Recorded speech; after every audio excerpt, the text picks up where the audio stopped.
As a photojournalist in war zones, I learned that pain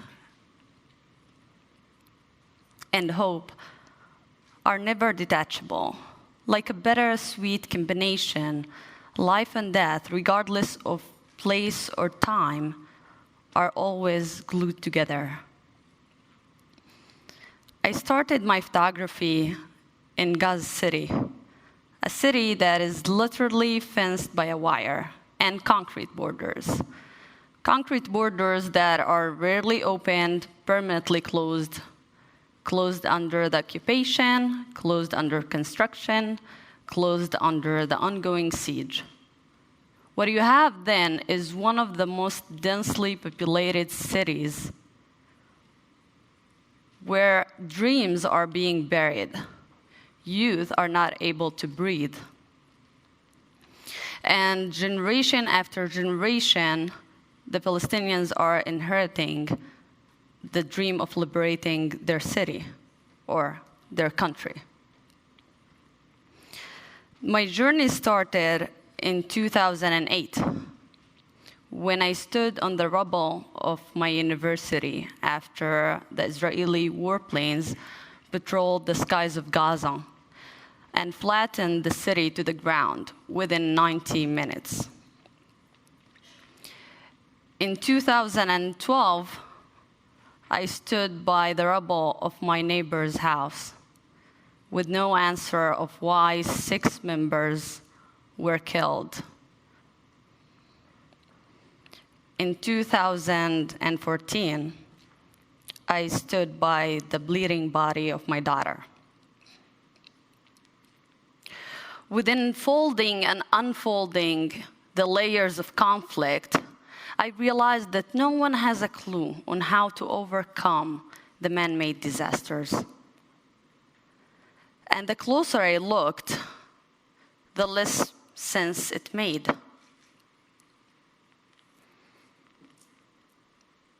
I started heading to survivors, victims of tragic events, asking them to allow me to take a very disturbing family portrait of them, reflecting their happiness, their sorrows, their dreams, their nightmares, reflecting what seems to be the presence and loss of their loved ones.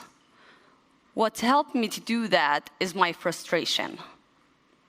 As a glimpse of hope, you can see in this photo Palestinian kids bathing in a bathtub on the top of the rubble. The circumstances were very tragic, yet kind of realistically funny. The story behind this is that this Palestinian family worked in Israel, worked for the enemy, but never saw it as the enemy. They worked as construction workers. And then they had this house built as their retirement dream. This jacuzzi was bought from Tel Aviv. Ironically, after the house was blown up by dynamite, everything was gone: memories, clothes, furniture. The only thing that was left without a scratch was a jacuzzi. The father brought the jacuzzi and put it on the top of the rubble and started to give his kids a daily bubble bath. Here you see Samira Balusha, 36 years old in the photo. Samira inspired me to do this series of photos called Broken Souvenirs. In this photo, you will see that she was surrounded by 2 of her daughters and 1 of her sons. She had 7 daughters and 1 son. One night, she woke up on this huge explosion. As she walked out of the door, she couldn't find the door. The whole house was gone, nothing but the rubble. I decided, after interviewing Samira, only to use the quotes or the testimonies of the survivors themselves, without editing, without trying to hide anything or add anything, only that the names of the countries were not included. Samira's quote was as following: "I heard the explosion. I ran away. My husband came running hysterically, saying they are all dead. I asked him who. He said all of them. 5 daughters: Ikram, Tahrir, Dina, Samar.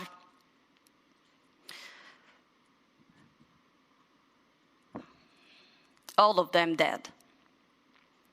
Samira says, "I kissed them goodnight, but they never woke up."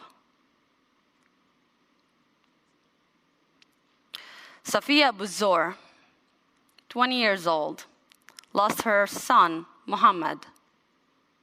Her quote was, "Nothing replaces a son, not even another one."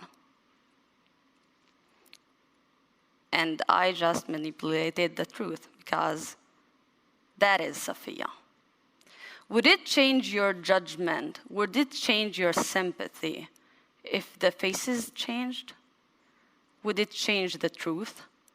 Would it change the reality if the locations changed? That's what I asked every family that I have interviewed.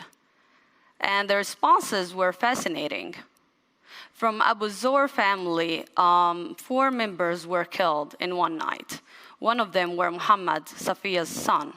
Her quote was reflecting to her unborn son that you see in the photo after her other son got killed. In this specific incident or story, Safiya asked me a question because she knew that I was working on such catastrophic events only in the United States. And she asked me, why do they hate us? And Olivia Perez, she lost her dad in September 11th, and she was 10 by then, asked me a very similar question. Why do they burn our flag? To answer Safiya, I had to answer Olivia. Safiya thought that all Americans hate Palestinians because every time we have a rocket that doesn't explode, and that happens many times, that it says on top of the rocket, "Made in USA." And that all what Safiya knew about the States. And the American flag being burned is all what many Americans knew about other people. This is Doris. She buried her pregnant daughter after Oklahoma bombings happened 20 years ago. Everyone I've interviewed, including Doris, were very suspicious and not sure, why am I doing this? Why am I documenting this very old, very new story? My answer was always the same. Pain has no nation. Regardless of who you are or where you are, whether we like it or not, at the time being, pain is our strongest connection. It became a universal connection. It can be easy. It's actually very easy to neglect and ignore confronting our fears. But just like that, you have walls being built around you, not allowing you to see the truth, the whole truth. And I tried to use my camera to open these mysterious back doors to the news behind the headlines. In this one, Islam was not born yet when she lost her father, brother, and uncle on the exact motorcycle that you see in the background. Her grandfather decided to keep the motorcycle, even though it had very bad memories. He said, "It's a souvenir. It's what's left. It's being kept in Islam's backyard, and the family see it every morning and every night." This is one of my favorite. This is Mu'min Faiz, a photojournalist who lost both of his legs in one of the airstrikes. And after he survived this severe injury, he decided he doesn't want to let go of his dream of being a photojournalist. He kept photographing on a wheelchair. Mu'min put us all to shame when he documented the same events that we do, and with all our fancy gear, we're unable to take as brilliant as the shots that he documents. In fact, his photos end up on the front page of international newspapers, while we all envy him. Mu'min's quote was, "They amputated my legs. To deny me life, they have to amputate my heart." And stories like that is what make them the storytellers and not us. The subjects within the photos are the main storytellers. We're only the messengers. In their generosity in allowing us to their privacy to invade it just like that, and to go to the darkest corners, document it, and then broadcast it to the whole world to see. In their generosity of doing so, they make all the risks we take so minor and so small. So whether you want to believe that the war is only in the Middle East or in the third world countries, the truth is the war is a walking distance from where you are. Within the invisible and visible battles that we fight and others fight on our behalf, the more I dived into these stories, the more I put a face on numbers and names, the less sense the conflicts and wars made. Why? Because you're only a war criminal when you kill a number of people that others can't count. Once the number becomes countless, you receive an applaud, then a medal, and after some time, you go for election and actually win. So within these stories, the truth that everyone has more in common than we know, and that survivors do not overcome their pain and their tragic experiences in life because of trauma.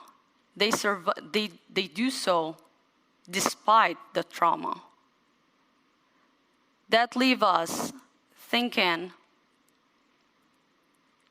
it's a matter of a choice, because many survive the wars only to bleed to death during the aftermath, physically, emotionally, and mentally. So if it's up to you, would you survive or get defeated? Thank you.